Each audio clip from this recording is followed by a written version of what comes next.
Buenas tardes, os damos la bienvenida en nombre del Museo Reina Sofía. También os pedimos disculpas por los cambios de horario. Hay una luz súper fuerte aquí, ¿no? Sí, pero creo que es inevitable porque es el foco de... Bueno, ahora lo vamos a... se debe el cambio a que esta mañana se celebraba la universidad en la calle y el Museo Reina Sofía, además de un museo, también quiere ser una institución educativa.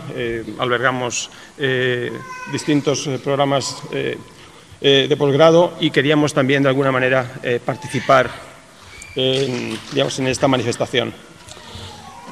Y por eso veis allí que era a las 12 y ahora ha aparecido a las 7:30. Por lo tanto, nuestras disculpas. Bueno, damos la bienvenida a Beatriz Preciado en la inauguración de la que es la segunda edición de Somateca, un programa que forma parte de nuestro centro de estudios y que durante 3 meses y con un grupo nutrido de activistas, investigadores, artistas, gente sin ningún tipo de clasificación o nomenclatura, se reúnen y trabajan durante este tiempo junto con Lucas Platero y David Berna. El título en esta ocasión es Vivir y resistir en la condición neoliberal y de alguna manera esta charla de hoy, esta ponencia de hoy es como una especie de introducción. Beatriz Preciado, creo que no es necesario que la presente, es filósofa, agitadora de mentes y de cuerpos, directora del programa de estudios independientes del Museo de Arte Contemporáneo de Barcelona, también directora de nuestro curso Somateca, profesora en la Universidad de París 8, alguien cuya generosidad hace que esté hoy aquí, pero sabiendo que supone un enorme esfuerzo para ella, tanto intelectual como físico, ya que está continuamente siendo requerida en múltiples partes del globo en este mundo. No, ya pensaba. Y eso también me recuerda que tengo que saludar a la gente que está oyéndonos en streaming. La semana pasada estuvo con nosotros Mauricio Lazzarato, que nos hablaba del sujeto endeudado como proyección de las hipótesis de Michel Foucault sobre la producción de la subjetividad en la modernidad, en la sociedad disciplinaria, aplicándola a la condición neoliberal. Y él hablaba de ese sujeto endeudado. De alguna manera, lo que hoy nos plantea Beatriz tiene que ver con esa misma proyección de la hipótesis Foucaultiana hacia el presente, preguntándonos si ha muerto la clínica identificada como aquella institución disciplinaria que gestionaba los cuerpos y definía al sujeto somatopolítico en la modernidad. Y en un momento en que esta clínica, este modelo de lo que significa la salud, está siendo fracturado, explosionado en el momento presente, Beatriz se plantea si la clínica ha muerto y qué significa tal muerte, en un momento en el que dicha hipotética desaparición de la clínica paradójicamente es contemporánea de una multiplicación de economías del cuerpo que ella ha bautizado como farmacopornográficas. Beatriz también nos ha enseñado a utilizar palabras enormemente largas.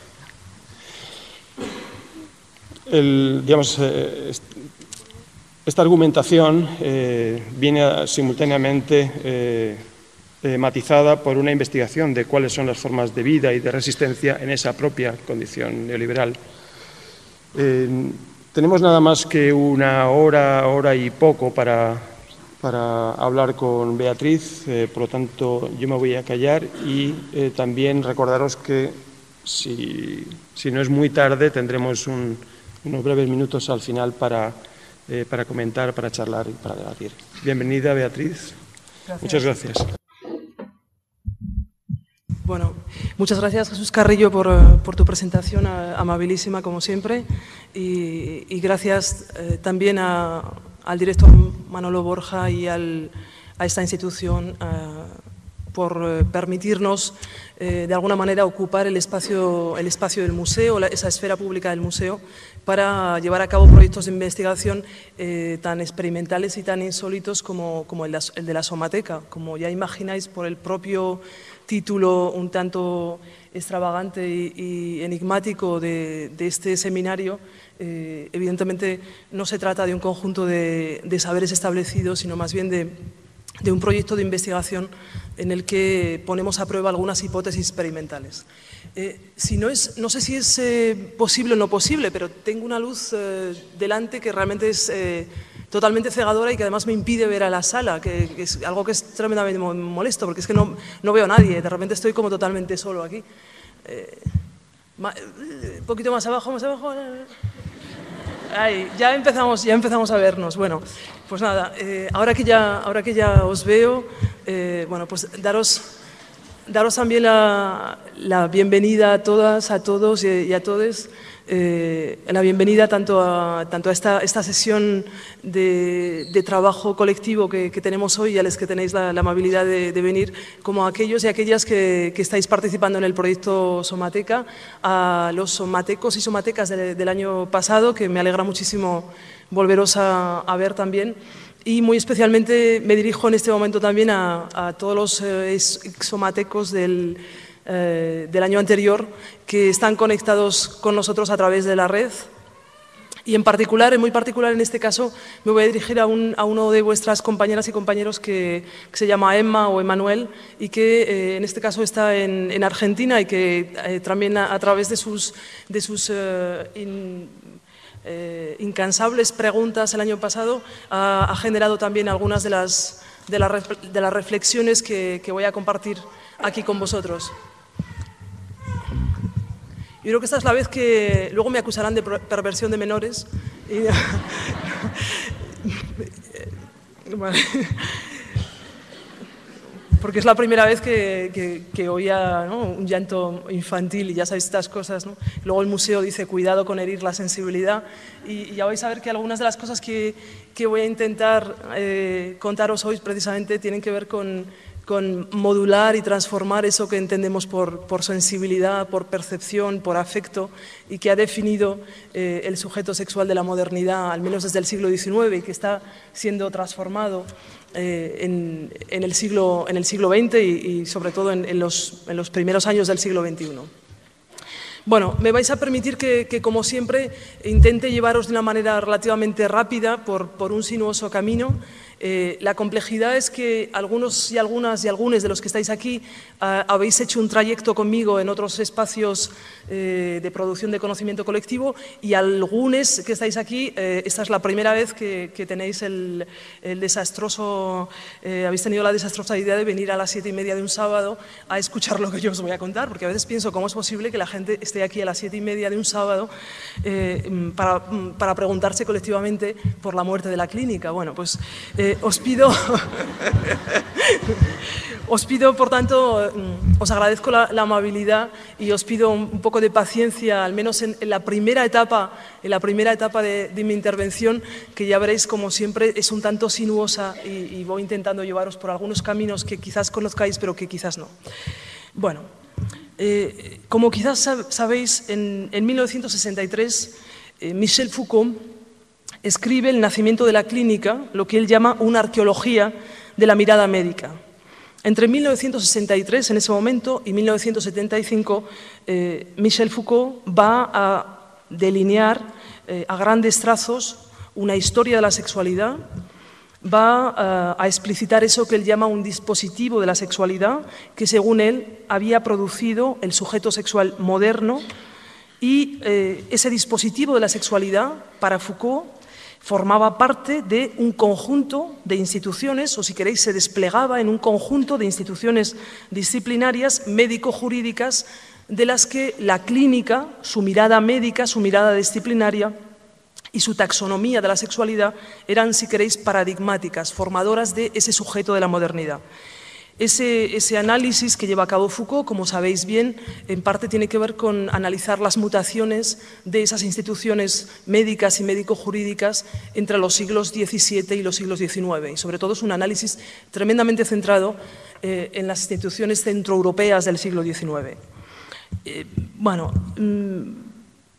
Podemos decir en parte que el sujeto y el cuerpo moderno es un cuerpo moderno disciplinario que Foucault había imaginado como dócil, ya veremos que luego en realidad no es tan dócil como parece.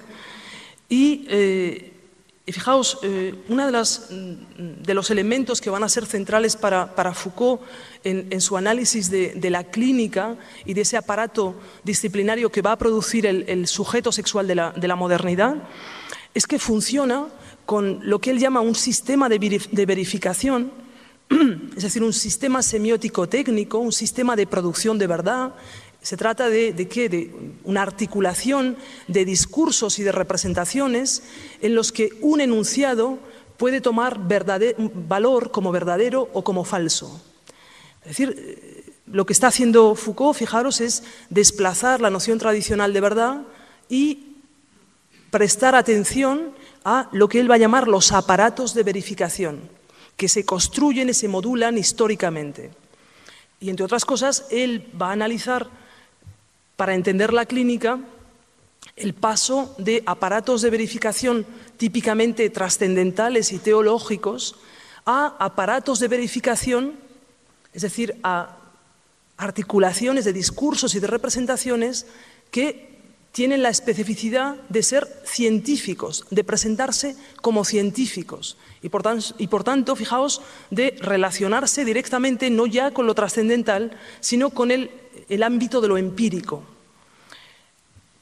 Esto, siento deciros esta parte como un tanto farragosa y filosófica, etcétera, pero ya veréis que va a ser absolutamente crucial para entender la transformación de la subjetividad sexual en la condición neoliberal. Porque la propuesta que os voy a hacer hoy es que, desde mi punto de vista, no podemos seguir hablando de la clínica como Foucault lo hacía pensando en la clínica del siglo XIX. Entre otras cosas, porque, y esta será mi propuesta, el aparato de verificación, el conjunto de discursos, de representaciones que permiten decir que un enunciado es verdadero o falso, y por tanto ya vais a ver que permiten afirmar la verdad del sujeto sexual, han cambiado radicalmente. Mi propuesta, os la digo inmediatamente y luego veremos si estáis de acuerdo conmigo o no, es que el aparato de verificación neoliberal, ese que yo he llamado farmacopornográfico contemporáneo, fijaos, ya no es científico, sino que es mercantil y mediático. El aparato de verificación de la sexualidad contemporánea es el mercado y son los medios de comunicación. Y por tanto, estamos en una configuración de producción de la subjetividad sexual que poco tiene que ver con la que Foucault describía en el nacimiento de la clínica. Por tanto, fijaos, nos encontramos en una situación relativamente increíble, puesto que, fijaos, lo que ha ocurrido durante buena parte de la modernidad, si pensamos en los sucesivos movimientos que yo voy a llamar no únicamente revoluciones feministas o revoluciones sexuales, sino revoluciones somatopolíticas, es decir, movimientos por la redefinición del cuerpo o del estatuto del cuerpo frente a las prácticas que definen cómo se gobierna ese cuerpo y frente a los aparatos de verificación, es decir, a las prácticas que permiten decir cuándo un cuerpo es verdadero o falso, normal o patológico, sano o enfermo. Bien, pues el siglo XX y en parte el siglo XXI podría ser también mirado como una sucesión de movimientos de resistencia y movimientos, un conjunto de revoluciones somatopolíticas. Evidentemente, entre estas podríamos reconocer no solamente los movimientos antiesclavistas, los movimientos feministas, el movimiento homosexual, evidentemente los movimientos de descolonización. Si pensamos en este caso únicamente en el siglo XX, fijaos, ¿no? Bien, todos esos movimientos han sido movimientos de crítica y de contestación de los aparatos disciplinarios, de los que la clínica era paradigmática. Por tanto, al menos esa es mi experiencia, y ya me contaréis cuál es la vuestra, pero imagino que aquellos y aquellas que habéis militado en los movimientos feministas de revolución o de emancipación sexual, homosexuales, etcétera, habréis vivido, como yo, un conjunto, o habéis producido o inventado un conjunto de estrategias de resistencia y de crítica de los aparatos disciplinarios y más concretamente de la clínica. Cuando digo de la clínica, este análisis podría extenderse también a otro conjunto de aparatos disciplinarios como el colegio, como la prisión, como el espacio doméstico, incluso como el museo. Es decir, el espacio en el que estamos hoy es, por definición y de manera paradigmática, un espacio que comparte muchas de las taxonomías y los mecanismos de producción de verdad de la clínica. Pues nos vamos a encontrar en una situación insólita, os decía, en la que la clínica se derrumba, pero no precisamente por los ataques, o no solo por los ataques de los diversos movimientos de contestación somatopolítica, sino se derrumba por la entrada de las lógicas neoliberales. Y por tanto, de ahí que, no sé si os ocurre a vosotros, pero algunos de los que estamos implicados en los movimientos contemporáneos nos encontramos en una paradójica situación de reclamar, por ejemplo, el sistema de salud pública o reclamar el derecho a la educación pública, al mismo tiempo que históricamente hemos luchado contra, precisamente, por deshacer los fundamentos mismos de esas instituciones. Bien, lo que yo os voy a proponer hoy es que intentemos pensar que es posible que ya no estemos luchando contra la misma clínica, que sea fijaos, que sea el aparato mismo de verificación, el lugar mismo en el que se produce la verdad del sujeto sexual moderno, el que se ha desplazado y se ha transformado. Y por tanto, es posible que estemos luchando contra algo muy diverso y que por tanto nuestros movimientos ya no sean, en realidad, movimientos antidisciplinarios o de crítica de la biopolítica disciplinaria, sino que algo de lo que yo os voy a intentar comunicar hoy es que van a aparecer, a partir de los años 80, un conjunto de movimientos que podríamos denominar, fijaos, de resistencia antineoliberal o, por decirlo en mis propios términos, de movimientos contra fármaco-pornográficos. Bueno, este es el horizonte de donde os quiero llevar más o menos hoy si me acompañáis en este trayecto. Pero dejadme que os cuente, entre tanto, algunas cosas para que veamos la compleja y paradójica situación en la que nos encontramos. Bien, fijaos que el resultado de ese dispositivo de la sexualidad del siglo XIX que se despliega en instituciones biopolíticas que de alguna manera forman, fijaos, como una especie de archipiélago constante, ¿no? Y uno pasa su vida yendo de una a otra, al menos en la configuración clásica del siglo XIX. Bien, el resultado de ese dispositivo es, por decirlo de manera muy rápida y esquemática, por una parte, la invención de una estética política de la diferencia sexual, es decir, fijaos, la invención de la masculinidad y de la feminidad como verdades anatómicas dentro del aparato de verificación científico.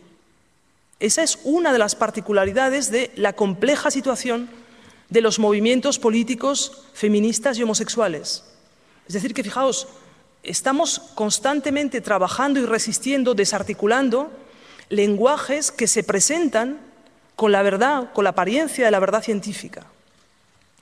Por tanto, evidentemente no os podré contar todos los detalles y por tanto perdonáis el carácter un tanto esquemático de esta presentación que os hago, pero es decir, intentaría que pudiéramos mirarnos colectivamente como el resultado, fijaos, de una estandarización performativa, como el resultado de un enorme proceso de reproducción performativa y la imposición de una estética política visual de la diferencia sexual. Echen un vistazo, sitúense donde puedan. Ya van a ver que a ese proceso yo le denomino la primera industrialización de la sexualidad. La primera industrialización de la sexualidad. Mi hipótesis es que ha habido dos procesos de industrialización de la sexualidad. Un primer proceso que tiene lugar al mismo tiempo que los procesos de expansión colonial y que van a tomar después, durante el siglo XVIII y XIX, la forma de eso que Foucault llama la biopolítica. Es decir, un arte de gobernar los cuerpos libres. Eso también nos concierne. De manera que nos concierne, puesto que, fijaos, cuando de algún modo uno se adecúa a la estética de la diferencia sexual, piensa que lo hace de manera evidentemente libre. Fijaos que el cuerpo es, como última de las cápsulas biopolíticas, es una cápsula disciplinaria tremendamente interesante y curiosa, porque es la única, frente al museo, frente a la prisión, frente al espacio doméstico, es la única que tiene la voluntad de decir yo, y que por tanto se identifica con los aparatos de normalización que la producen. Esa es una de las dificultades de la resistencia y de la subversión política. Precisamente el hecho de que, vamos, esto es, aquí cada uno parece que libremente puede articular su sexualidad. Bueno, la cosa es bastante más compleja.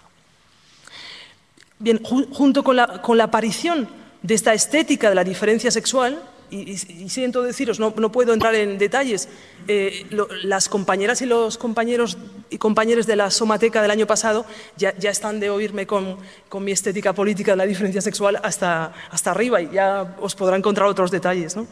Pero fijaos, al mismo tiempo,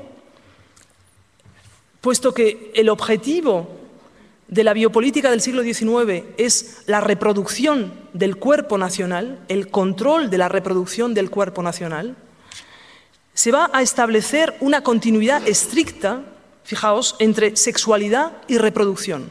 De manera que todas las prácticas no reproductivas serán consideradas como patológicas. Esa es nuestra banal historia. Es decir, es tremendo que no nos hayamos todavía rebelado colectivamente contra contra el establecimiento de una continuidad estricta entre sexualidad y reproducción. A esa continuidad es a la que yo llamo primera industrialización de la sexualidad. El artefacto biopolítico que resulta del establecimiento normativo de esa continuidad en beneficio de la reproducción del cuerpo nacional es, evidentemente, el cuerpo heterosexual. El cuerpo heterosexual. El cuerpo heterosexual y la heterosexualidad entendida, evidentemente, no como práctica sexual únicamente, sino, evidentemente, como señala Monique Wittig o Guy Ockeghem, lectores en los años 80 de Foucault, se trata de un régimen político, no de una práctica sexual. Si aquí estuviéramos hablando de prácticas sexuales, es decir, no, cuando hablamos de heterosexualidad y de cuerpo heterosexual, estamos hablando de un régimen político, frente al que el cuerpo homosexual, el cuerpo masturbador, el cuerpo fetichista, pero también el cuerpo emigrante, el cuerpo del colonizado, el cuerpo del indígena, aparecen como cuerpos desviados. Es decir, cuerpos que no pueden, no deben tener acceso a la reproducción del cuerpo nacional. Bien, Bueno, esta historia sería mucho más larga, pero lo que intento que entendamos es que ese primer proceso de industrialización del cuerpo sexual produce algo así como una taylorización sexual del cuerpo. Es decir, que al mismo tiempo, fijaos, que aparece el cuerpo como máquina viva, sin la cual es el proceso de expansión capitalista y de colonización no es posible, aparece también el cuerpo como máquina reproductiva viva. No solo como máquina de producción que, fijaos, entra en articulación, en agenciamiento con otras máquinas en el proceso de industrialización y de taylorización de la producción, sino también ese proceso de taylorización se lleva también a cabo en la sexualidad. Y, por tanto, aparece una máquina sexosemiótica, y digo sexosemiótica porque no solo reproduce, sino que produce, fijaos, produce una verdad, todo un proceso de interiorización discursivo que le lleva a decir algo tan absolutamente delirante como yo soy heterosexual o yo soy homosexual, por tanto, que le lleva a identificarse con el aparato de normalización. Bien, pues la invención y la producción de ese artefacto, de esa máquina sexosemiótica viva, es el resultado del primer proceso de industrialización que, como os digo, y evidentemente me perdonáis porque no podemos extendernos en esta cuestión, que, como os digo, es contemporáneo, acompaña y se despliega con los procesos de colonización, de invención de los estados-nación, y que de algún modo encuentra su punto álgido en el siglo XIX, pero empieza a entrar en crisis después de la Segunda Guerra Mundial.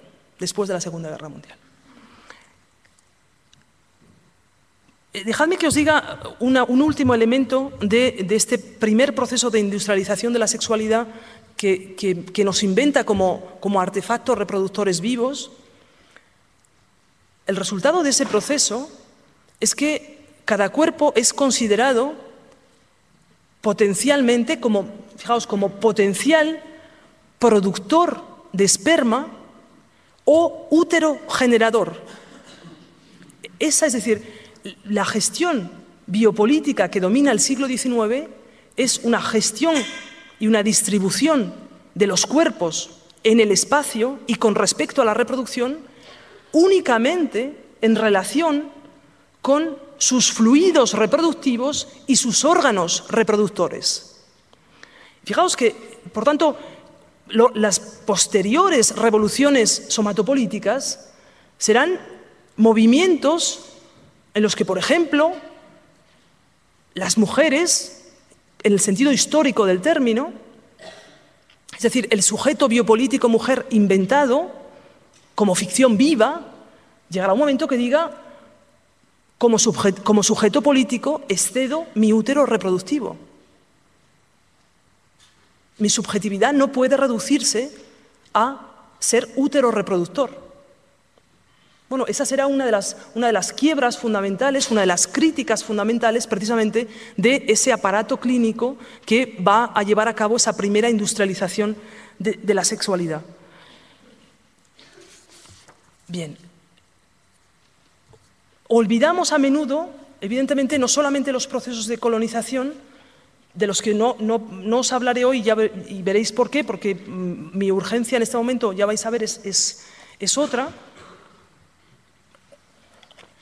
Olvidamos que junto a la invención de este artefacto, esta máquina reproductiva, sexosemiótica, viva,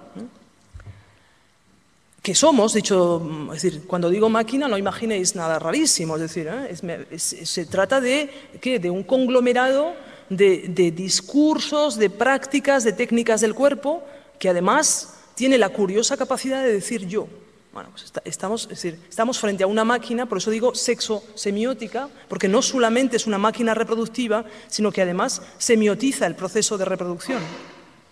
Bien, pues al mismo tiempo que se inventa y se tayloriza esa máquina sexosemiótica, aparece también una noción en torno al mismo momento, pensad que, por ejemplo, las nociones de heterosexualidad y homosexualidad aparecen en la segunda mitad del siglo XIX, en torno a 1868.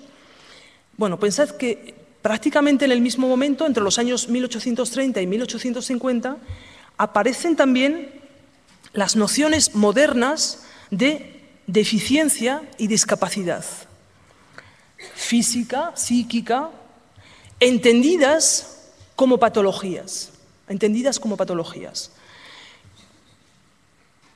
El proceso que va a llevar a la invención de la discapacidad es realmente interesante y, en parte, fijaos, empieza ya a abrir algunas brechas en la taxonomía de la clínica, puesto que lo que caracteriza a la deficiencia y a la discapacidad es que no son enfermedades, precisamente no son enfermedades, puesto que no tienen, en sentido estricto, cura, sino que son condiciones crónicas. Por tanto, en un sentido estricto, parecen escapar a la lógica disciplinaria, fijaos, que domina no solamente la repartición de normal y de patología, sino la propia voluntad terapéutica y curativa de la clínica, como proyecto ilustrado. Por tanto, este nuevo cuerpo deficiente, discapacitado, aparece como un cuerpo al que la clínica no puede proponerle una solución de cura. No podré de nuevo contaros la totalidad y la complejidad de los procesos que llevan a la invención de la discapacidad. En primer lugar, lo primero que querría decir es que señalar, subrayar, me imagino que ya os ha quedado claro, pero que discapacidad y deficiencia, por tanto, son efectos también de ese aparato disciplinario y que, por tanto, se trata de nociones cultural e históricamente construidas. Es decir, digo esto porque aquellos que estamos trabajando constantemente en movimientos feministas, movimientos homosexuales, queer, etcétera, bueno, ya nos hemos aprendido la retahíla esta, la cancioncilla esta, que dice que evidentemente el género es social y culturalmente construido, ahora ya estamos con lo del sexo es social pero ya es más complicado pensar que la deficiencia es social y culturalmente construida. Y por tanto, fijaos, si es realmente social y culturalmente construida, a lo que tendremos que prestar atención son a los procesos, es decir, al conjunto de técnicas del cuerpo, de prácticas de gobierno y de aparatos de verificación que producen y construyen el cuerpo como deficiente y como discapacitado. El proceso, que es muy largo y muy intenso, de una enorme intensidad durante finales del siglo XIX y principios del siglo XX, tiene que ver, desde mi punto de vista, con el propio proceso de industrialización y de producción industrial, puesto que una de las definiciones del cuerpo discapacitado es precisamente un cuerpo que no puede entrar como cuerpo productivo en la cadena taylorizada. Por tanto, un cuerpo que parece no poderse adaptarse a la máquina en la producción, un cuerpo improductivo y cuya improducción, fijaos, aparece como discapacidad, como una discapacidad biopolítica. Uno de los procesos que va a llevar a la construcción y a la invención del cuerpo discapacitado es algo tan absolutamente insensato como la transformación de la noción estadística de media en una noción biopolítica y de gestión del cuerpo de norma. Fijaos que, en principio, la media estadística nada tiene que ver, se trata, es decir, es un algoritmo, el resultado de una función. Bien, pues lo que va a ocurrir a través, fijaos, de la entrada de las lógicas estadísticas y matemáticas dentro de los procesos de gestión de salud es que la noción estadística de media se va a convertir en la noción de norma biopolítica. Y por tanto, todo aquello que exceda la media será considerado como anormal. Bien, de nuevo, no podré excederme tampoco sobre este tema, pero lo que sí querría que entendierais es que los procesos de invención y de producción del sujeto sexual no son independientes del conjunto de procesos que inventan y construyen el cuerpo como normal y patológico, como capacitado o discapacitado.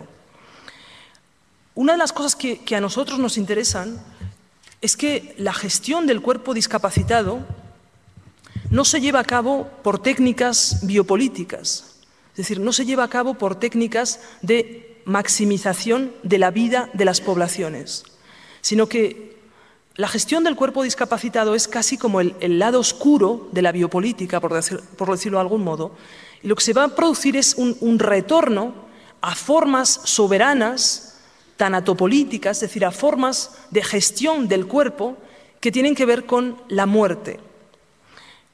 ¿Cuáles son los cuerpos que van a ser considerados como discapacitados?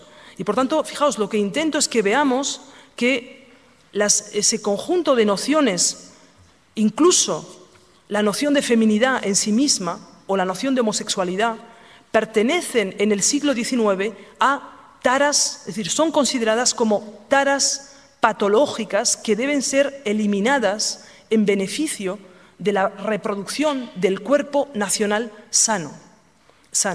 Y que lo que vamos a ver como movimientos de revolución somatopolítica posteriores, fijaos, es un proceso, un enorme proceso de despatologización del cuerpo. Es decir, cuando digo despatologización, a lo que me refiero es que los diversos movimientos van a poner en cuestión el aparato de verificación biopolítico. Es decir, van a poner en cuestión los criterios, el conjunto de criterios, el aparato discursivo de representación que permitía considerar el cuerpo homosexual como un cuerpo patológico, enfermo. Por tanto, fijaos, ese movimiento o el conjunto de movimientos políticos no solamente está interviniendo sobre las prácticas de gobierno del cuerpo, sino también está intentando modificar, fijaos, el conjunto de discursos y de representaciones que definen a un cuerpo como normal o como patológico. Y por tanto, en muchos casos se va a tratar de una crítica y tremendamente virulenta de los propios discursos científicos.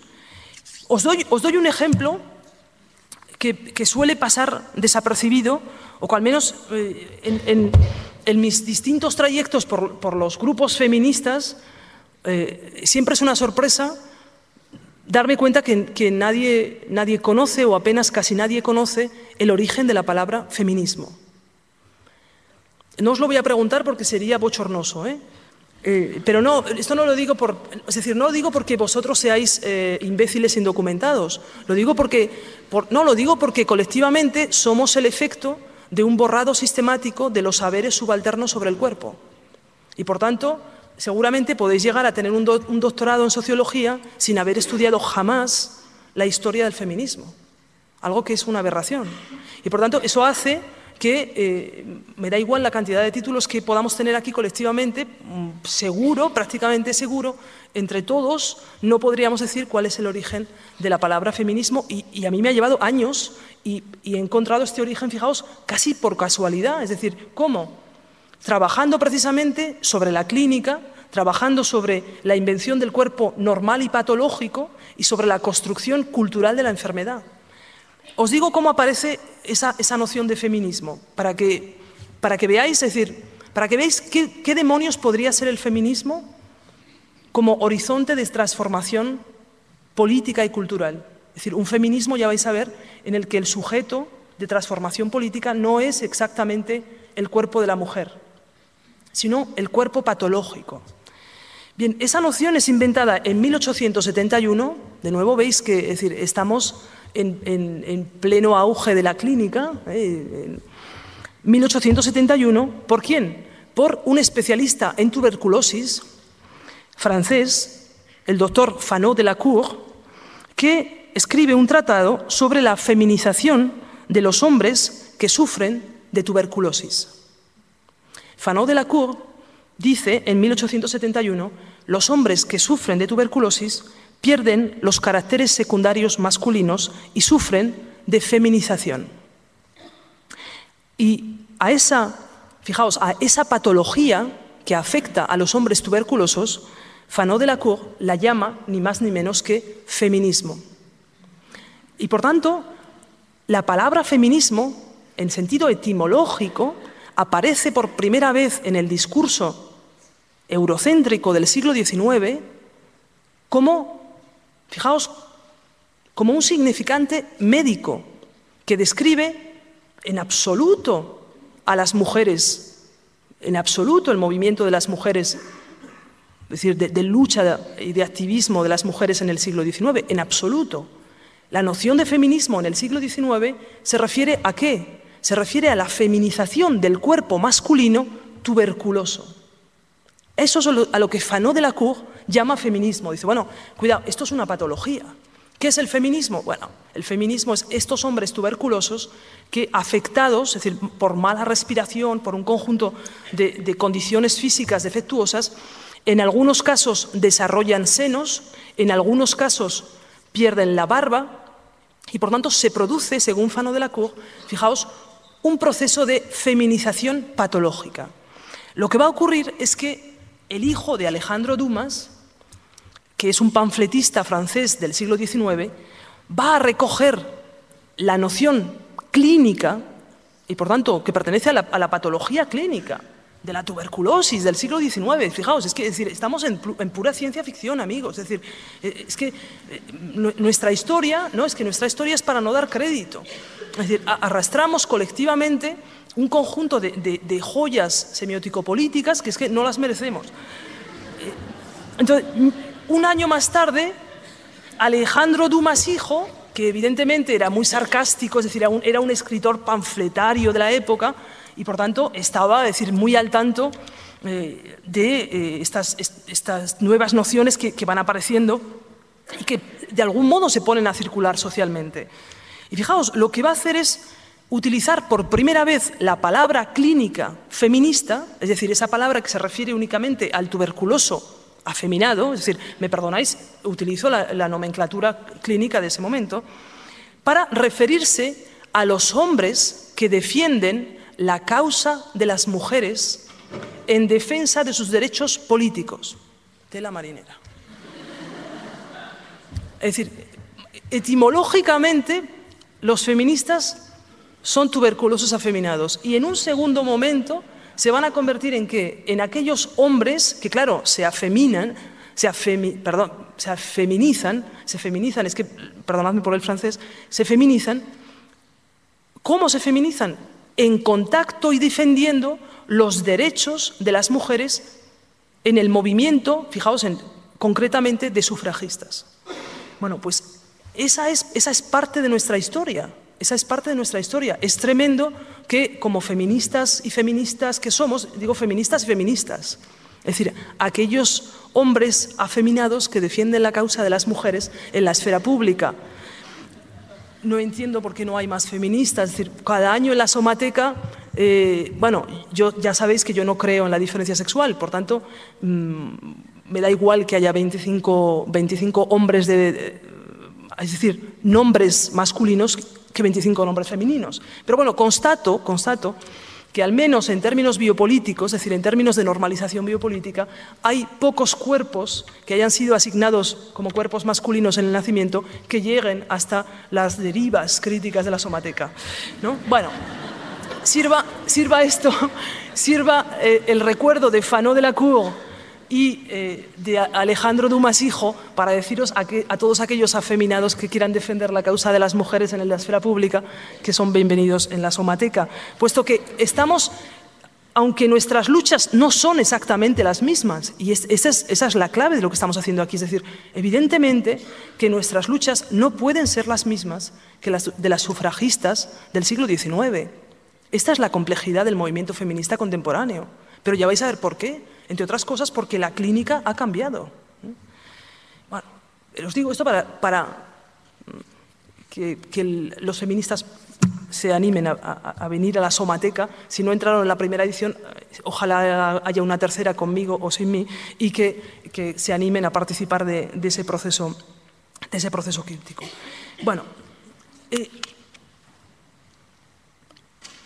por tanto, os decía, fijaos, cuando dentro de la clínica van a aparecer esas nociones de discapacidad y de deficiencia y de patología psíquica y física, las taras hereditarias que van a ser, es decir, que el conjunto de médicos van a definir como idealmente reductibles en beneficio de la producción de un cuerpo nacional sano, son tan amplias como enfermo mental, homosexual, tuberculoso, y ya sabemos el tuberculoso evidentemente que peca de feminismo, tuberculoso, prostituta, epiléptico, sifilítico, neurótico, sordomudo, hemofílico.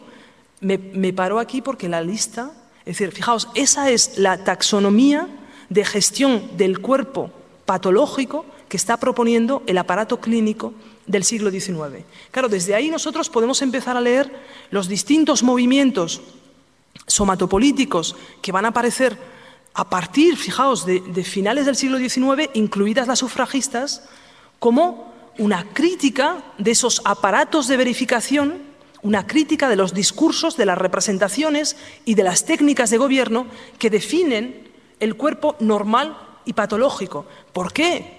Dicho sea entre paréntesis, porque lo que caracteriza al cuerpo patológico es que no tiene acceso ni al aparato de verificación ni a las prácticas de gobierno. Eso es lo que nos ha caracterizado históricamente. Hemos sido definidos como cuerpos que no pueden tener acceso ni al aparato de representación y de producción de significado, ni a las prácticas de gobierno. Y eso en beneficio de la salud del cuerpo nacional. Bien.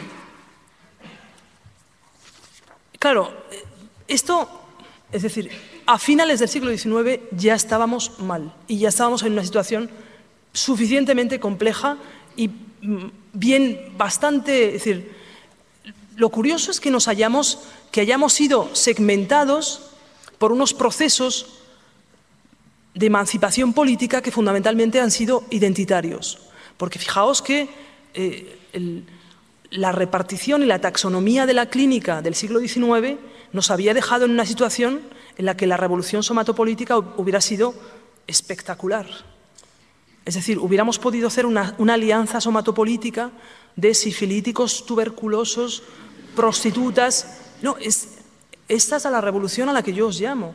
Es decir, y os lo digo, aquí me dejo investir por no yo personalmente, sino, es decir, a la que históricamente la tradición del feminismo y la tradición del movimiento homosexual han renunciado precisamente por un conjunto de segmentaciones identitarias.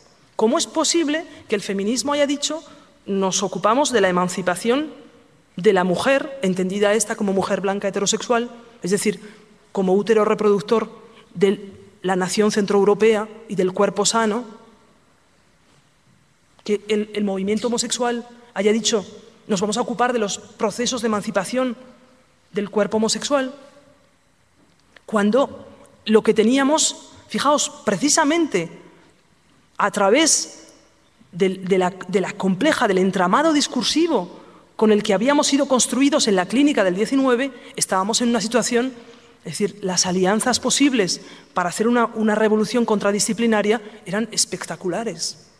Bien, pues lo que hemos visto históricamente ha sido precisamente lo contrario. Ha sido la sucesiva purificación de los movimientos, tanto feministas, es decir, la exclusión de ¿qué? La exclusión de las lesbianas del movimiento feminista, pero la exclusión también de las mujeres emigrantes, de las mujeres no blancas, de las prostitutas, evidentemente de las sifilíticas, evidentemente, etcétera, etcétera. Por tanto, un proceso de purificación en beneficio de supuestas políticas de identidad que lo que han hecho ha sido, evidentemente, impedir que como colectivo somatopolítico subalterno pudiéramos echar abajo el aparato de la clínica. Bueno, os voy a decir por qué creo que de nuevo estamos en un momento histórico crucial y que si nos dejamos, es decir, si otra vez nos perdemos en un conjunto de luchas identitarias, evidentemente ya no solo no echaremos abajo la clínica, que ya se está encargando el neoliberalismo de echarla abajo, sino que efectivamente seremos de nuevo retaxonomizados y resegmentados por los propios aparatos farmacopornográficos. Y, por tanto, os pido de nuevo, ya sé que vamos mal, pero os pido de nuevo un poco de paciencia. Lo que os propongo es que pensemos que se produce después de la Segunda Guerra Mundial un cambio de paradigma y, por tanto, un cambio en las técnicas del cuerpo, en las prácticas de gobierno, pero muy importante también en los aparatos de verificación.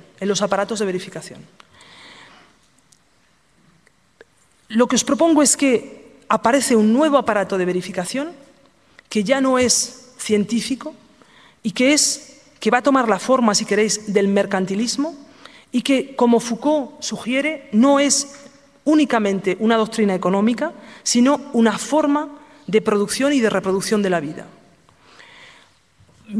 Quizá me habéis oído en otras ocasiones hablar del conjunto de cambios que se producen después de la Segunda Guerra Mundial.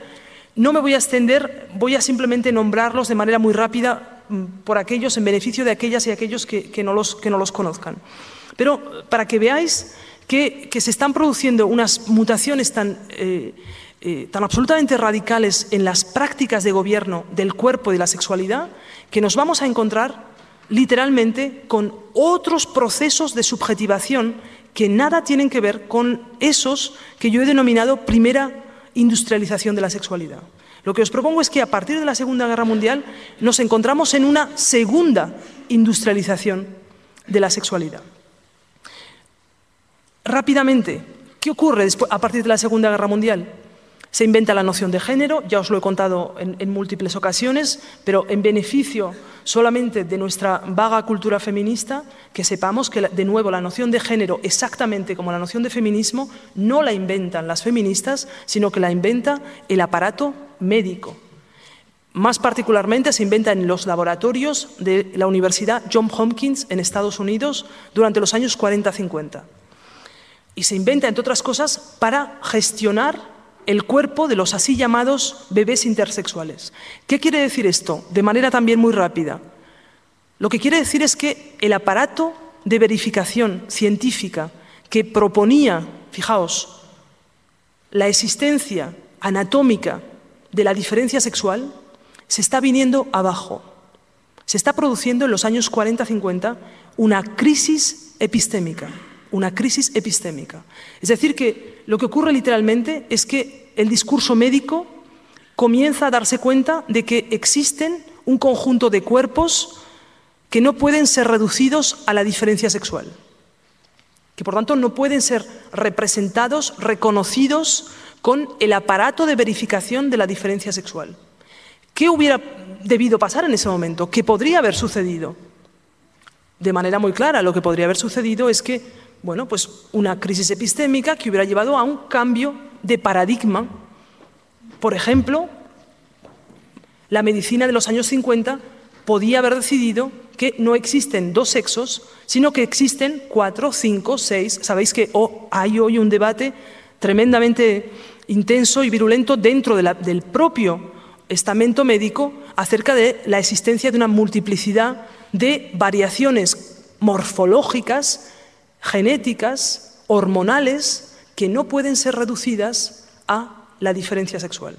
Bien, esa crisis epistémica, ¿cómo se va a resolver? No se va a resolver con un cambio de paradigma. Y esto es algo que nos tiene que quedar muy claro colectivamente. Es decir, no habrá cambio de paradigma aunque la crisis epistémica sea enorme. Solo habrá cambio de paradigma si colectivamente intentamos modificar las prácticas de gobierno.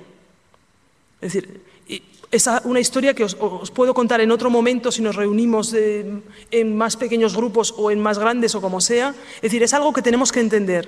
Es decir, hace años que el discurso médico sabe que no hay dos sexos. Os invito a que vayáis a un congreso de intersexualidad. Quedaréis pálidos. los médicos contemporáneos son más constructivistas que yo. Y yo aparentemente soy el exceso absoluto del constructivismo. No, quedo corto al lado de un médico contemporáneo que está absolutamente convencido que evidentemente la diferencia sexual, bueno, no, que hay una multiplicidad cromosómica, genética, morfológica, etcétera, pero que en beneficio del gobierno social y la producción de un cuerpo social gobernable debe ser reconducida a la diferencia sexual. Ese es el discurso médico contemporáneo. Bueno, pues esa debería ser para nosotros hoy colectivamente una de las tareas más importantes.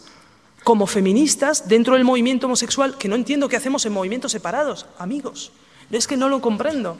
Es decir, no entiendo por qué no podemos formar un movimiento de rebelión y de resistencia somatopolítica transversal, que nos permita precisamente luchar de manera eficaz contra este aparato de verificación absolutamente violento y abusivo, que es el de la diferencia sexual, que nos permita luchar, fijaos, contra la normalización del cuerpo como cuerpo válido, pero, es decir, a través de alianzas colectivas que no se van a poder resolver en lógicas de identidad, que tendrán que resolverse, fijaos, a través de un conjunto de estrategias y de afinidades sintéticas que tendremos que inventar colectivamente.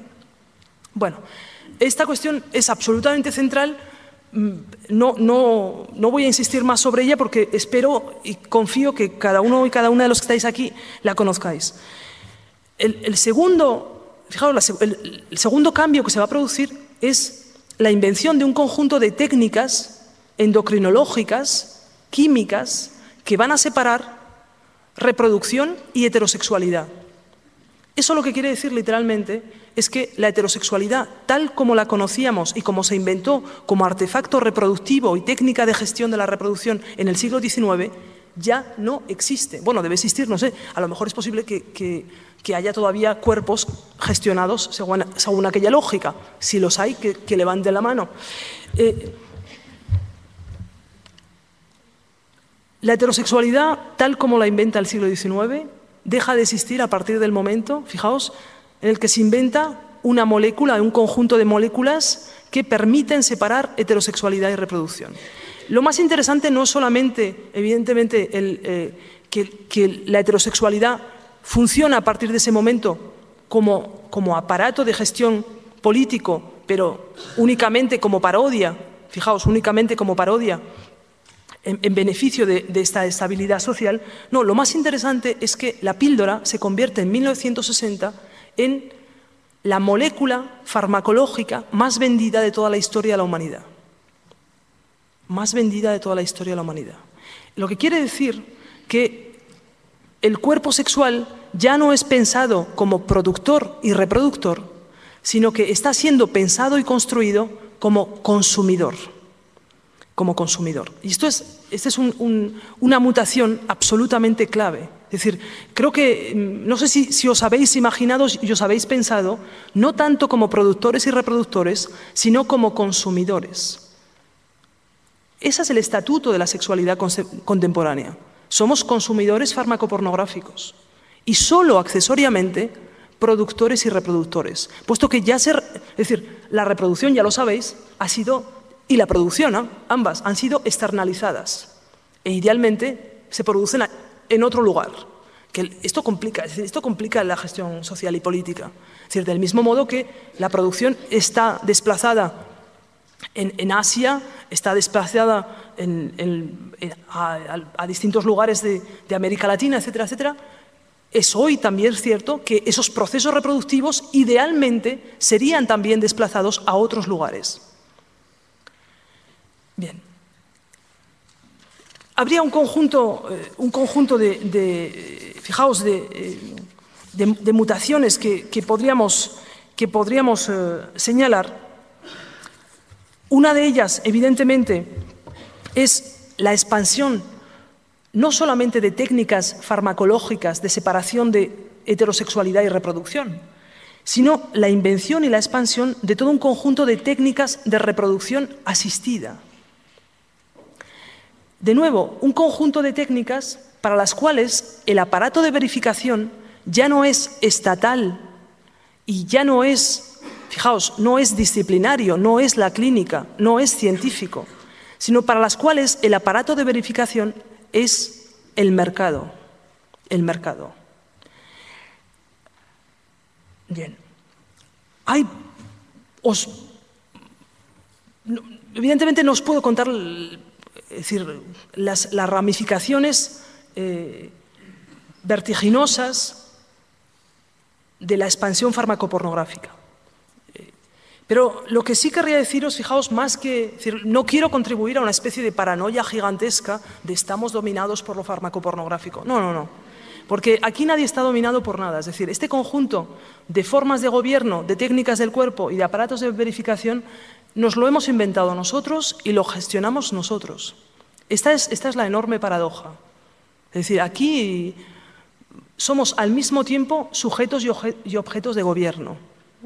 Por tanto, la cuestión es qué queremos hacer con esos aparatos de gobierno que hemos inventado colectivamente. Y por tanto, en este caso, yo saldría de algunas de las mitificaciones un tanto paranoides que tienen mis amigos y colegas en la izquierda radical, poco feminista, poco tuberculosa, poco trabajadora sexual, poco sifilítica, poco sidaica, etcétera, etcétera, y que tienen una visión un tanto paranoide y negativa, ultra deprimida, por decirlo de algún modo, de la situación política contemporánea y en particular del neoliberalismo. Fijaos, bien, no puedo extenderme mucho, puesto que ya veo que es relativamente tarde. ¿Podemos poner la primera imagen? Si puede ser. Es decir, vale. Lo que querría es que empezarais a desplazar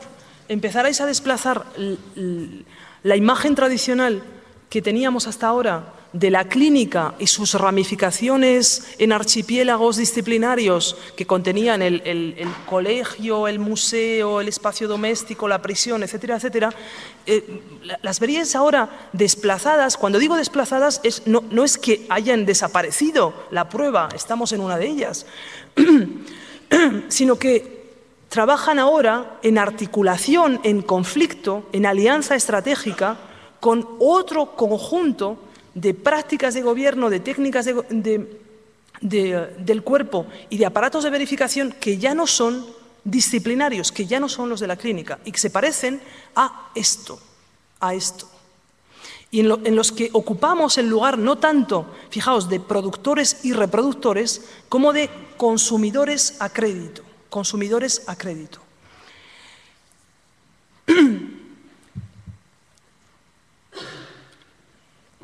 Y digo, para evitar la visión un tanto paranoide, de lo que yo quería hablaros hoy es de dos ejemplos relativamente cercanos y contemporáneos de resistencia antifarmacopornográfica. El primero de ellos tiene que ver con el SIDA, puesto que el SIDA, voy a decir el SIDA de momento, es, desde mi punto de vista, la primera enfermedad de la condición neoliberal. Es aquella, fijaos, es la primera pandemia construida, digo construida, no salgáis corriendo y penséis el complot. Pensad, es decir, cuando digo construida, es decir, construida como en el agenciamiento y la articulación de ese conjunto de técnicas de gobierno que hemos hecho colectivamente. Eso no quiere decir que haya un complot, que haya nadie concretamente que esté inventando el SIDA en un laboratorio, aunque todo podría pasar, pero no es eso lo que yo os estoy diciendo. Os decía, el SIDA es la primera enfermedad de la condición neoliberal, aquella que de manera más explícita inaugura la condición y la gestión farmacopornográfica, es inventada como gestión política, como técnica de gestión política, al mismo tiempo por la televisión. Es la primera enfermedad cuyas representaciones y cuyo aparato de verificación es televisual. Esto es insólito. De nuevo, no tenemos mucho tiempo para hablar de ello, pero pensad en las complejidades de ese estatuto. Y no solamente televisual, es farmacológico. ¿Qué quiere decir? Que los grandes debates en torno al SIDA no tienen lugar, fijaos, como debates puramente científicos, sino que tienen lugar como debates de intervención y comercialización farmacológica. De hecho, lo primero que... Sabéis que el SIDA no es una enfermedad, espero que lo sepáis, porque hay quien no sabe, es decir, no es una enfermedad en el sentido estricto del término, sino un síndrome. Es un síndrome, es decir, un conjunto de afecciones que tienen que ver con un estatuto viral. Como sabéis, cómo se detecta y cómo aparece el SIDA en el principio de los años 80, entre otras cosas, a través de la estandarización de un test farmacológico que se denomina ELISA, que va a convertirse en un test obligatorio en algunos contextos y que va a definir el estatuto serológico, independientemente de una condición, fijaos, de cuerpo normal o patológico. Es decir, el cuerpo no está enfermo, sino que tiene un estatuto serológico positivo o negativo. Por tanto, fijaos, lo interesante es que este síndrome, que aparece, insisto, fijaos, 1981, ¿qué está ocurriendo en 1981? Estamos entrando en los años Reagan, en los años Thatcher, acabamos de salir de la crisis del petróleo y se está produciendo esa gran mutación desde lo que podríamos llamar la sociedad del intercambio a la sociedad del consumo. Esa mutación también desde el fordismo productivo a un conjunto de modos de producción postfordista que se van a caracterizar por ser producciones inmateriales, biopolíticas, cognitivas. Es decir, el SIDA es el síndrome del posfordismo inmaterial. Y lo curioso es que el SIDA viene a recubrir un conjunto de figuras subalternas que estaban escapándose de la clínica del siglo XIX. Fijaos, esta es la clave. ¿Por qué? Porque fijaos que ¿a quién afecta supuestamente lo que se llamó el cáncer gay en los años 80? Afecta a lo que se conocía en el momento, en inglés, por las 5 Hs. Eran el hemofílico. ¿El hemofílico? Anda, el hemofílico. Hombre, el hemofílico estaba en la lista de cuerpos que debían ser esterilizados en beneficio de la mejora del cuerpo nacional. Pero no solamente el hemofílico, el haitiano, y ya veremos después, o no lo veremos hoy, pero lo podríamos ver, que, fijaos, África se va a convertir en una noción médica para definir la pandemia, es decir, ya no en un territorio, sino una noción médica que va a definir la propia pandemia de SIDA. La tercera H es el heroinómano. Os recuerdo que lo que se está produciendo en la revolución supuestamente sexual de los años 60 y desde finales de los años 50 es sexo, drogas, rock and roll. ¿Vale? Pues bueno, a ver dónde metemos las drogas aquí. Pues mira, qué cómodo. Heroinómano.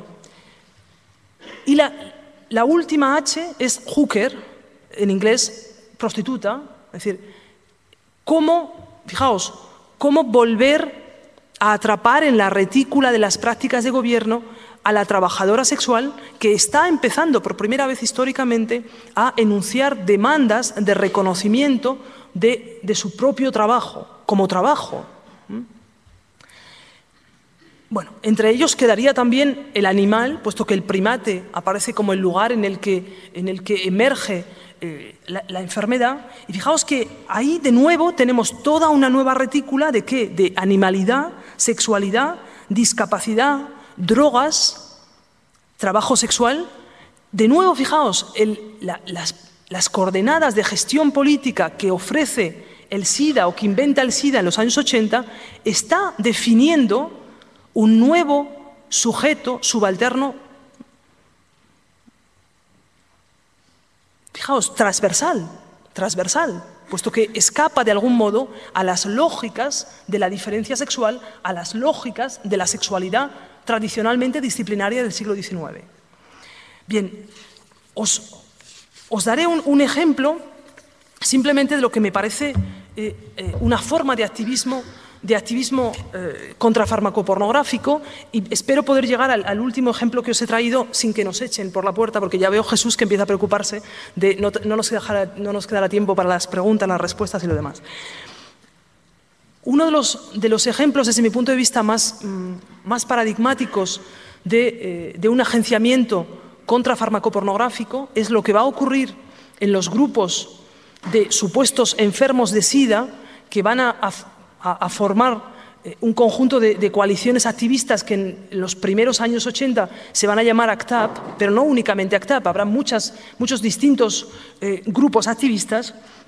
Fijaos, se va a iniciar lo que podríamos llamar realmente un giro epistemológico que va a marcar los modos de hacer micropolítica en el siglo XXI. Porque lo que va a ocurrir es que los enfermos de SIDA, en el sentido clínico del término, rechazan la posición de enfermos y reclaman ser considerados como usuarios del sistema de salud, expertos en el proceso de toma de decisiones, piden intervenir en la producción de conocimiento científico y desafían el funcionamiento de los ensayos clínicos. Y desde mi punto de vista, los activistas de SIDA son los primeros que están entendiendo que el aparato de verificación que produce lo normal y lo patológico con respecto al SIDA está desplazándose desde la clínica al mercado farmacológico, puesto que el primer lugar al que se van realmente o al que van a atacar de manera virulenta son precisamente las compañías farmacéuticas. Es decir, se van a centrar en dos lugares: la crítica de la representación del SIDA en los medios de comunicación, es decir, uno de los lugares en los que se está produciendo el SIDA como aparato de verificación son los medios de comunicación, y el segundo lugar, la industria farmacológica y el modo en el que la industria farmacológica, de manera específica, está gestionando las patentes. Desde mi punto de vista, esa es una de las líneas profundas de resistencia contemporánea. Todo un movimiento que internacionalmente se va a conocer con el nombre de Treatment Activism, activismo de los tratamientos, un movimiento que demanda la producción de genéricos, un movimiento que, fijaos, se describe a sí mismo como Medication for All Nations, fármacos para todas las naciones, que propone el tráfico de medicamentos, el tráfico de patentes. Es decir, ahí estáis. Creo que podemos empezar a identificar un conjunto de técnicas de resistencia, de técnicas, fijaos, de subjetivación disidente, que ya no son exactamente las que tenían que ver con la crítica de la clínica del siglo XIX. Bueno, no os diré más, excepto recordaros una de los reclamos de los movimientos de activistas del SIDA de los años 80. Uno de sus reclamos era Open the pill, abramos las pastillas. Hay que abrir las pastillas colectivamente. Ellos lo decían porque habían sido sometidos entre 1987 y 89 a un conjunto de test para utilizar o no utilizar el AZT, que era uno de los medicamentos que se proponían en ese momento como una de las posibles terapias contra el SIDA. Era absolutamente ineficaz, incluso los efectos secundarios eran terroríficos, pero en ese momento en el que no había ningún fármaco que pudiera tratar los efectos o el conjunto de enfermedades asociadas al SIDA, fijaos lo que van a hacer los enfermos, los grupos, los colectivos de enfermos activistas, es decir, y espero que entendáis, enfermos activistas, esa es la nueva figura de subjetividad política, enfermo-activistas. Eso es lo que somos. Si somos algo, somos enfermos activistas. Es decir, hemos sido construidos históricamente como enfermos y ahora nos redefinimos como enfermos activistas. Bueno, pues fijaros, lo que van a decir ellos es que no se pueden someter a los protocolos científicos que dejarían a la mitad de un grupo tomando un placebo y harían que la otra mitad tomara la molécula activa de AZT. ¿Por qué? Porque si la molécula funciona, la mitad del grupo que está tomando placebo la palma. Y por tanto ellos dicen, nos importa absolutamente nada eso que vosotros llamáis verdad científica. Nosotros lo que queremos es la supervivencia del máximo número de personas. Y fijaos, ¿qué están haciendo? Están haciendo una modificación del aparato de verificación. Están proponiendo otro modo de producir verdad y de producir salud. Están redefiniendo el ámbito de la salud. Y lo que van a decir es, bueno, como ya sabéis que en los ensayos científicos lo que se produce es que hay un ciego del placebo, es decir, el placebo tiene que estar disimulado de tal manera que uno no sepa si está tomando el placebo o la molécula activa de AZT. Lo que van a hacer los enfermos activistas es montar un conjunto de pequeños laboratorios y van a abrir la píldora. Van a coger las píldoras, las pastillas, y las van a abrir para ver qué demonios están tomando. Esa me parece que es una de las metáforas, es decir, no solamente es una práctica de resistencia, es también una metáfora del conjunto de prácticas de resistencia en el neoliberalismo. Es decir, que necesitamos colectivamente, organizarnos colectivamente para abrir las píldoras que nos estamos tomando.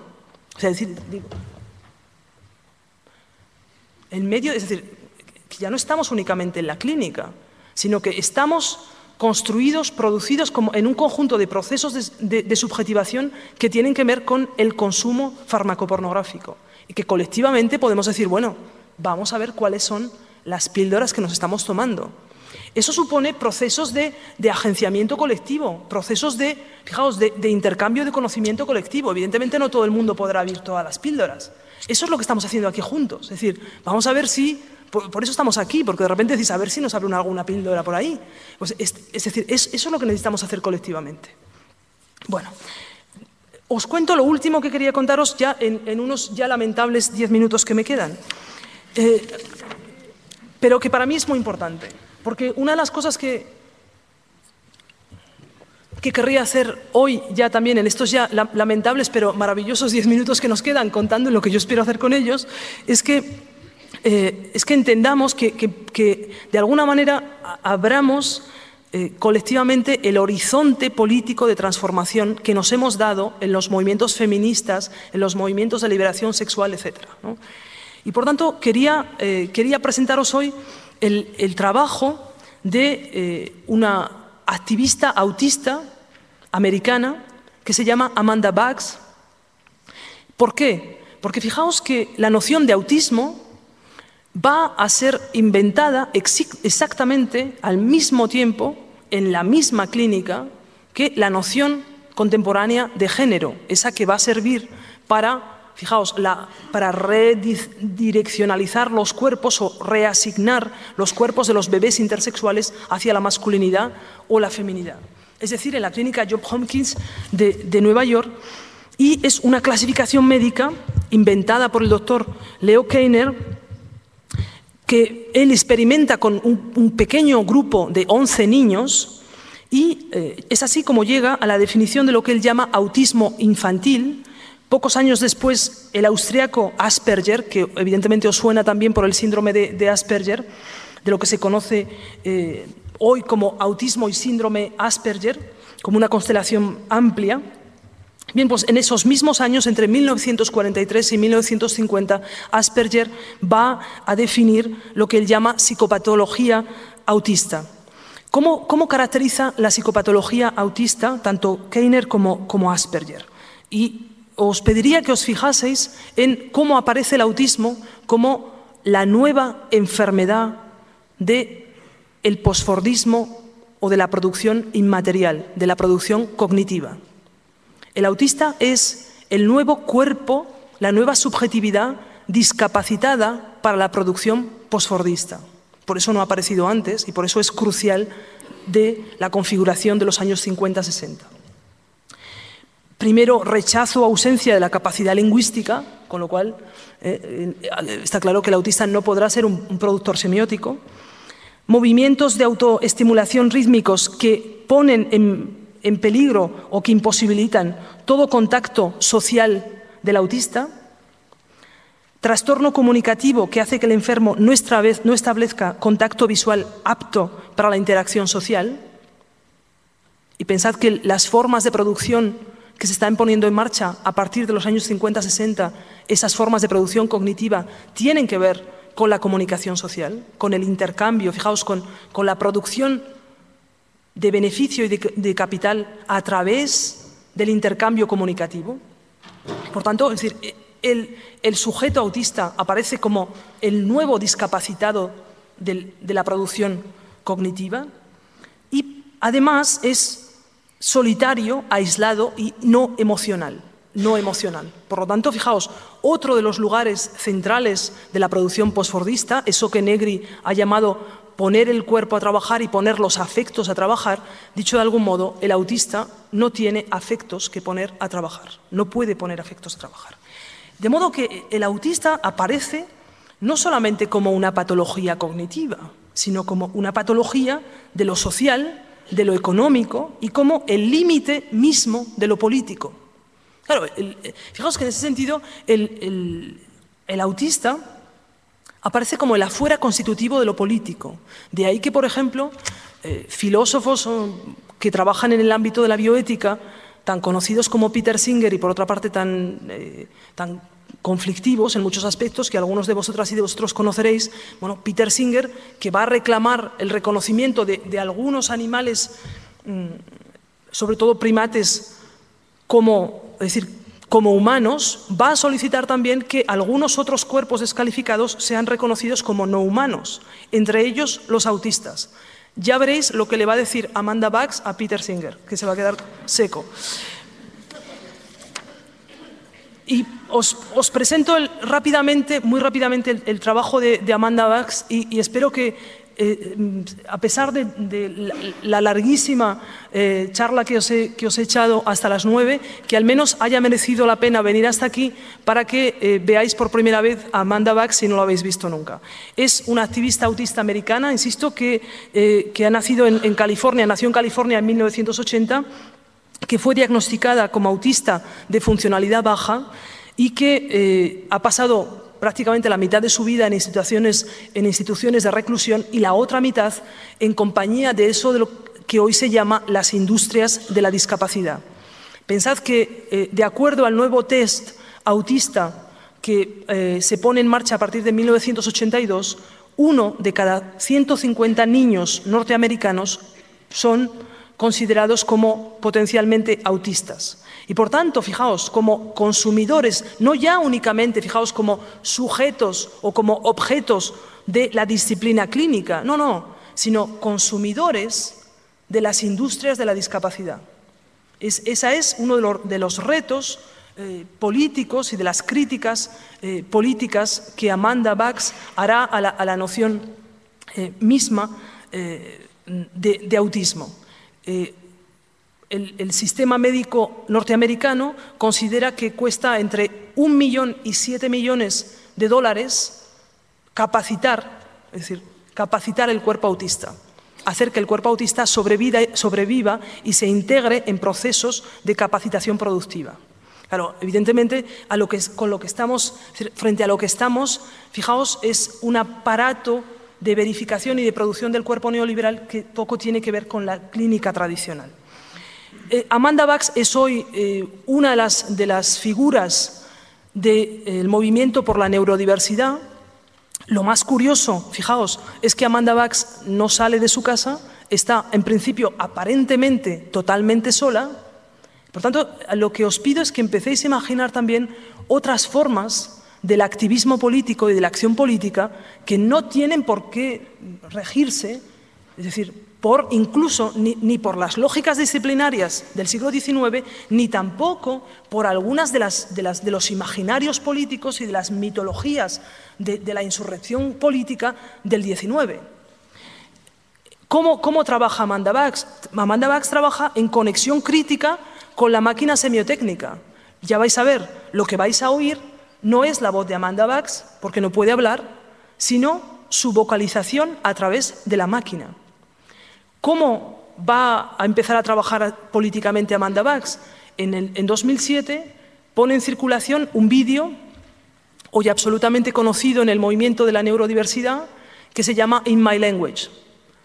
Y este vídeo genera una turbulencia tan absolutamente inaudita en el ámbito de las industrias de la discapacidad en Estados Unidos, que fijaos, todo un conjunto de médicos van a decir que Amanda Bax no ha podido hacer el vídeo que ha hecho y que evidentemente hay gato encerrado y que alguien está manipulando a los autistas y que nunca un autista podría decir lo que está diciendo Amanda Bax. Bueno, yo la primera vez que vi el vídeo de Amanda Bax, en quien pensé fue, para aquellos que conozcáis la historia de la crítica institucional en arte contemporáneo y de eso que Sueli Rocknick, por ejemplo, o Brian Holmes llaman la expansión de la crítica institucional a ámbitos experimentales, a lo primero que pensé fueron a artistas de los años 50, 60 y 70 como Lydia Clark, pero también contemporáneas como Reed Ashby o como Annie Sprinkle y Beth Stevens, que si tenemos suerte vendrán a la Somateca este año en mayo. Porque lo que va a proponer, fijaos, Amanda Bax es un aparato de verificación que pueda tener en cuenta su forma de percepción y de descodificación del mundo, que la reconozca como verdadera y como sana. Fijaos. Por tanto, lo que está pidiendo es algo, en principio, tremendamente fuerte y tremendamente extraordinario y de una complejidad enorme, incluso frente a las peticiones tradicionales que venimos haciendo desde los movimientos feministas, transexuales, transgénero, y desde mi punto de vista a lo que más se parece es a los movimientos intersexuales y transexuales contemporáneos, que van a decir, bueno, yo tengo una percepción del cuerpo sexual vivo que no es exactamente la misma, no coincide con la normalizada. Eso no quiere decir que no sea sana. Bueno, no digo más, os muestro, ya sé que es muy tarde, pero no puedo mostraros los dos vídeos que había pensado mostraros de Amanda Bax. Podéis mirarlos por YouTube. Ya os digo, Amanda Bax es tremendamente conocida y tiene un montón de vídeos, pero os muestro In My Language porque me parece que es una experiencia colectiva que nos merecemos.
The previous part of this video was in my native language.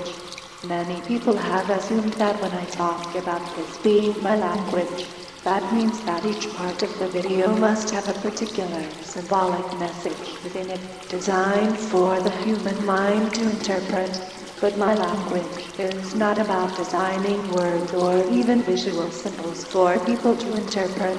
It is about being in a constant conversation with every aspect of my environment, reacting physically to all parts of my surroundings. In this part of the video, the water doesn't symbolize anything. I am just interacting with the water as the water interacts with me. Far from being purposeless, the way that I move is an ongoing response to what is around me. Ironically, the way that I move when responding to everything around me is described as being in a world of my own, whereas if I interact with a much more limited set of responses and only react to a much more limited part of my surroundings, people claim that I am opening up to true interaction with the world. They judge my existence, awareness, and personhood on which of a tiny and limited part of the world I appear to be reacting to. The way I naturally think and respond to things looks and feels so different from standard concepts or even visualization that some people do not consider it thought at all, but it is a way of thinking in its own right. However, the thinking of people like me is only taken seriously if we learn your language, no matter how we previously thought or interacted. As you heard, I can't sing along to what is around me. It is only when I type something in your language that you refer to me as having communication. I smell things. I listen to things.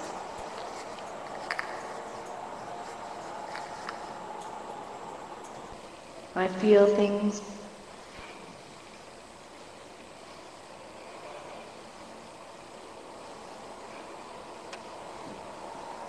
I taste things.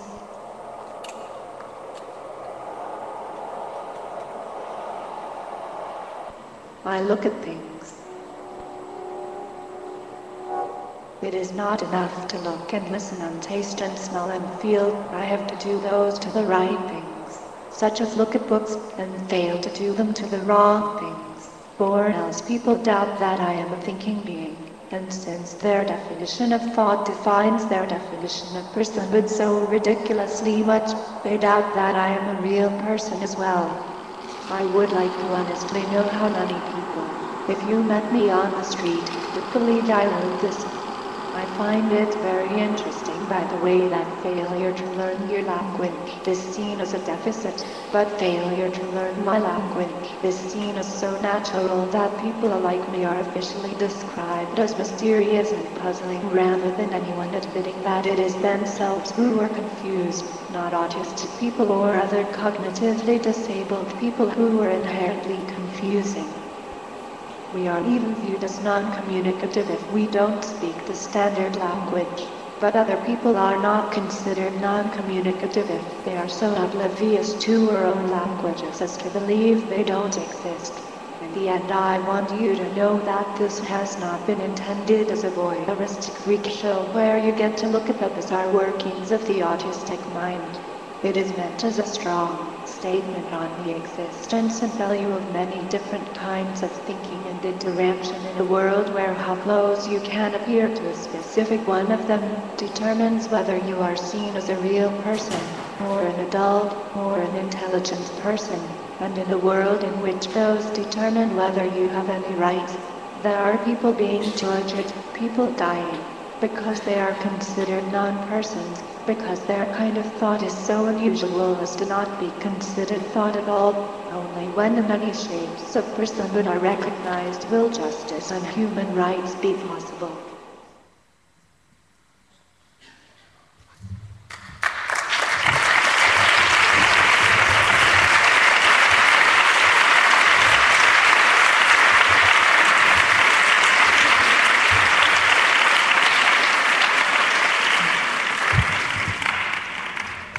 Bueno, yo miro ya para primero a Jesús, que levanta los hombros diciendo, es tarde, ¿no? Bueno, no sé si tenemos tiempo para alguna pregunta.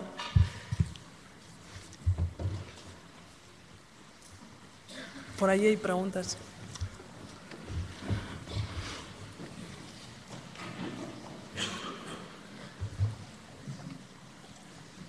Bueno, en primer lugar, gracias.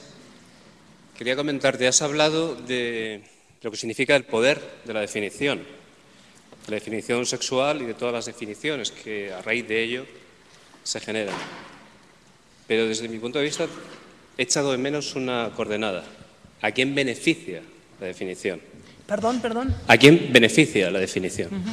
Es decir, en primer lugar, cuando mencionabas lo que sucede en el siglo XIX, ¿a quién está beneficiando la definición de la mujer como sujeto reproductivo? Está beneficiando a una situación económica donde la mujer es un activo.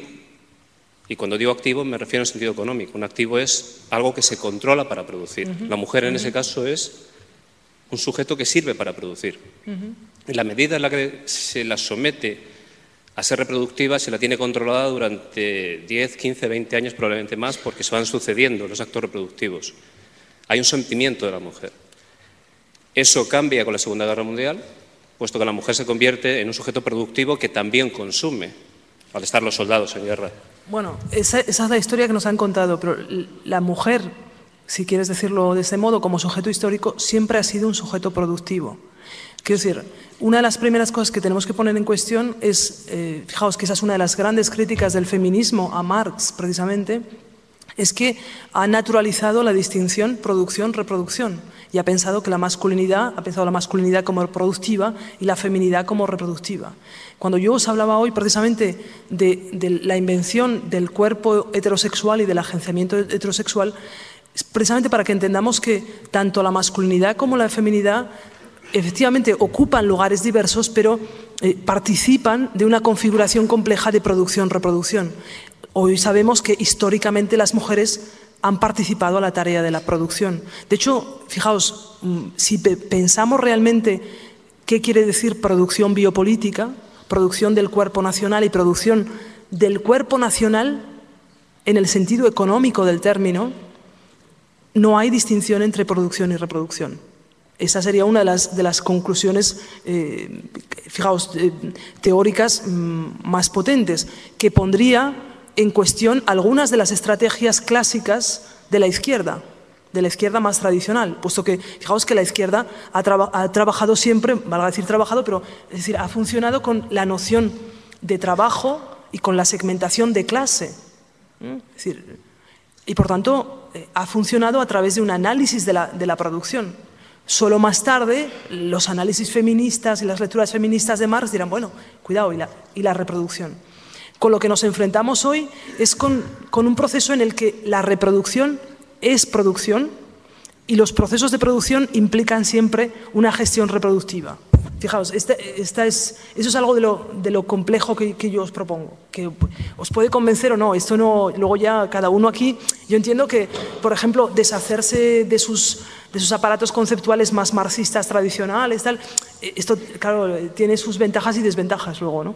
Yo quería solo llevarte a una reflexión, que desde el momento en el que la mujer tiene el control de la reproducción a través de la píldora, o un hecho que ahora pone al Estado entre las cuerdas, cuando las parejas homosexuales pueden permitirse el reproducirse a través de un vientre de alquiler, pero para ello tienen que tener el poder económico. Es decir, bueno, esa pueden liberación... producirse, es que, fijaos, estamos en una configuración que es delirante. Es decir, nos están vendiendo la historia que las parejas homosexuales, de nuevo, es decir, ¿cómo podemos seguir manejando nociones como las de parejas homosexuales para pensar la compleja situación y gestión de la subjetividad contemporánea? Pero bueno, pensamos que a alguien démosle el beneficio de esta reliquia del 19, que alguien se quiere seguir definiendo como pareja homosexual. Y fijaos, lo que inmediatamente estamos pensando es que una pareja de homosexuales varones tienen que buscar un vientre de alquiler en el que se lleve a cabo la reproducción. Bueno, cuidado. ¿Por qué no estamos pensando en inventar técnicas de reproducción colectiva disidentes. Yo se lo proponía el otro día a mis alumnos del PEI de Barcelona, que partieron en delirio. Miro por aquí para los que ya han estado en ese contexto. Yo les proponía, vamos a constituirnos en grupo gestor de nuestros fluidos y nuestros órganos reproductivos. Vamos a traer una botella gigantesca, todo el mundo va a meter, es decir, aquellos que sean productores de esperma que metan esperma, aquellos que quieran ser útero reproductivo que se presten y llevemos a cabo ejercicios de inseminación colectiva. Bueno, lo que estoy diciendo es que necesitamos inventar prácticas de producción y de reproducción de la vida disidentes, más allá de las que propone no ya la clínica, sino de las que propone ahora el mercado neoliberal. Porque claro, el mercado neoliberal lo que está proponiendo precisamente es que no solamente los procesos de producción ocurran en Asia, sino que también los procesos de reproducción. Porque evidentemente lo más cómodo es, no, esto que no se haga aquí. No, vayamos a India, que es lo que está sucediendo, vayamos a India, donde una mujer que ya tuvo 14 hijos de todas formas, que más le da tener un 15, entonces esa mujer que sea útero reproductor, es decir, que de la misma manera que decimos made in China, pues mira, made in India, ¿no? Es decir, bueno, ¿y por qué no podemos pensar colectivamente? Fijaos, yo creo que esa es la tarea de lo político. La tarea de lo político, por eso para mí la tarea de lo político es artística, es fundamentalmente una práctica artística, porque es una práctica de invención de estrategias colectivas de producción de sexualidad disidente. Y eso no se puede hacer, ese proceso no puede ser simplemente mecánico, es un proceso realmente de creación colectiva. Y por eso precisamente, es decir, os preguntaréis, pero ¿qué hace Preciado siempre en los museos? Bueno, porque el museo para mí es un lugar en el que es posible reinventar, fijaos, reinventar prácticas de producción de subjetividad disidente. O al menos ese debería ser para mí el objetivo de un museo hoy, no ya del Museo Ilustrado del siglo XIX, sino de un espacio justamente donde la creación de procesos de subjetivación disidentes son posibles. Y porque es posible que necesitemos que las prácticas artísticas y las prácticas políticas se reconecten. ¿Para qué? Para evitar que la familia homoparental sea dos hombres aparentemente biológicamente designados, es decir, designados biopolíticamente, que necesitan de un vientre de alquiler para llevar a cabo un acto de reproducción. Bueno, primero, ¿cómo es posible que nos estemos pensando con el aparato médico del 19 de nuevo como sujetos estériles? Es decir, todo el mundo sabe, es decir, esto no, a los que estáis aquí, que ya tenéis alguna edad, es decir, yo incluido, todo el mundo sabe que aquellos que eran gays y lesbianas de toda la vida siempre han tenido hijos o han tenido muchos hijos, de diversas maneras, en agenciamientos heterosexuales normativos, mientras que llevaban otra vida por otro lado. Es decir, ¿de dónde hemos sacado esta historia que el cuerpo homosexual es un cuerpo estéril y que tiene que recurrir a un proceso de reproducción asistida? Vamos a darle la vuelta a la historia. La heterosexualidad es un proceso de reproducción asistida legitimado políticamente, porque hemos decidido políticamente que un biopene en una biovagina, eso es un proceso de reproducción natural. Si yo te pido, ponme un poco de esperma en la botella, que ya me lo meteré yo, eso no.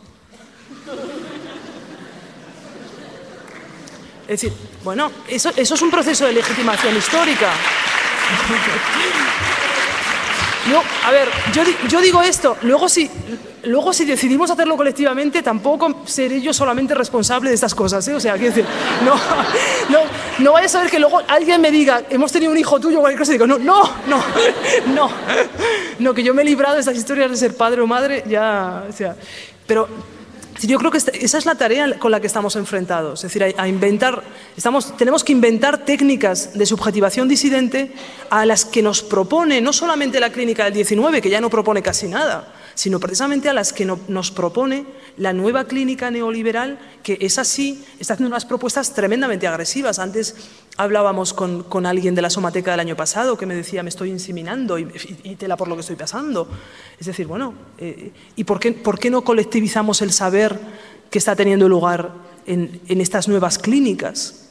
O sea, sabéis que ahora, por ejemplo, si uno busca inseminarse en el contexto europeo, acaba en Bélgica, en Barcelona o en Copenhague. De manera que casi uno puede hacer como una cartografía de circulación neoliberal de los fluidos reproductivos. Bueno, es que decir, ¿pero cómo es posible? Es decir, que no hay esperma en otros sitios. Es que no... Fijaos, esa es una de mis propuestas para pensar lo político, fijaos, es que dejemos de pensar el cuerpo y la identidad de manera aislada, es decir, que pensemos, ¿cómo es posible que nos hayamos identificado, fijaos, con esas nociones normativas del siglo XIX hasta tal punto que no podamos hacer una gestión innovadora en el sentido de transformación social de nuestros propios fluidos y de nuestras propias células reproductivas? Bueno, porque claro, es que históricamente... Claro, el aprendizaje histórico, fijaos, es que el esperma es un fluido soberano. Esto ya contamos otras historias en la somateca nuestra, pero es decir, el esperma es históricamente un fluido soberano que ha fluido y debe fluir por todas partes y que es un fluido público. Y que directamente esto debería ser chorros que caen del cielo. No, pero es que es así, y esa es la máquina farmacopornográfica. Mientras que históricamente el útero debe estar en casa y bien privatizado. Bueno, de hecho, por eso se dona el esperma.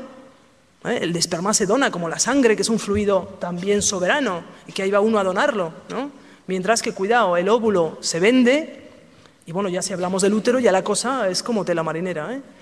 Bueno, es decir, ¿cómo hemos llevado a cabo este reparto diferencial de la distribución política y económica de los fluidos y los órganos? Bueno, pues podemos constituirnos en qué. Bueno, es que somos una asamblea constitutiva reproductiva también. ¿Vale? Pues vamos a reproducirnos de otros modos. De la misma manera que estamos inventando modos de producción de conocimiento, pues podemos inventar modos de producción de la vida, que además es lo que ha ocurrido desde mi punto de vista en los últimos 40 años, al menos en los grupos y en las comunidades transexuales, transgénero, feministas, homosexuales que yo he ido recorriendo. Bueno, pues esa es un poco la tarea fijaos, de resistencia farmacopornográfica a la que nos enfrentamos. Que además es que sería tan divertido, es decir...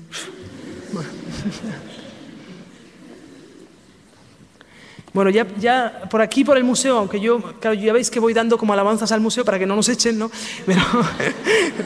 Pero ya todo nos indica, porque ya nos deberíamos haber ido a las 9 y ya son 9:20. Una pregunta por ahí.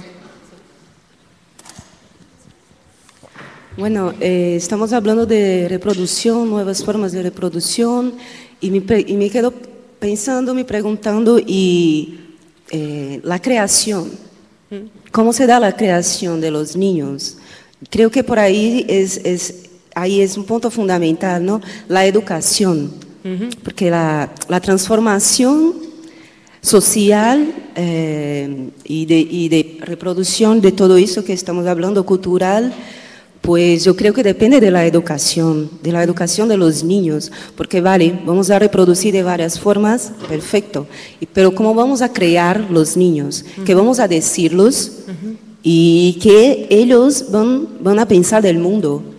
O sea, creo que la educación es fundamental para todo este cambio social, ¿no? Para que crezcan pues con otra mentalidad, con un otro punto de vista, y creo que tenemos que pensar sobre esto también de una forma más fuerte para que nuestros ansios se pueda, o sea, cumplirse, ¿no? En una escala más social, más todavía mayor. De acuerdo, es que es lo mismo históricamente que hemos hecho con el niño, cuando hemos inventado el niño. Lo hemos excluido del ámbito de lo político. Es decir, hemos considerado que la edad del acceso supuestamente al espacio de las prácticas de gobierno comienza a los 18 años. Es decir, esto es una cosa absoluta. Es decir, la noción de infancia es también una noción histórica y culturalmente construida, ¿no? Así que, bueno, de todas formas, yo últimamente, no sé por qué, pero en los movimientos distintos del 11M y tal, yo veo mucho más niños que antes. No sé si es que, ¿no? Me da la impresión que algún tipo de transversalidad rara ya está empezando a circular por ahí, ¿no? Bueno, ya veo que la gente se va levantando. Ya Jesús, que nuestro director de programas públicos, ya nos ha abandonado directamente, ¿no? Ya en desesperación. Así que, bueno, agradeceros vuestra paciencia hasta ahora y simplemente reinvitaros a que nos encontremos de nuevo cuando vengan Annie Sprinkle y Beth Stevens en mayo, y será una ocasión que quizá podamos hablar de nuevo. Gracias.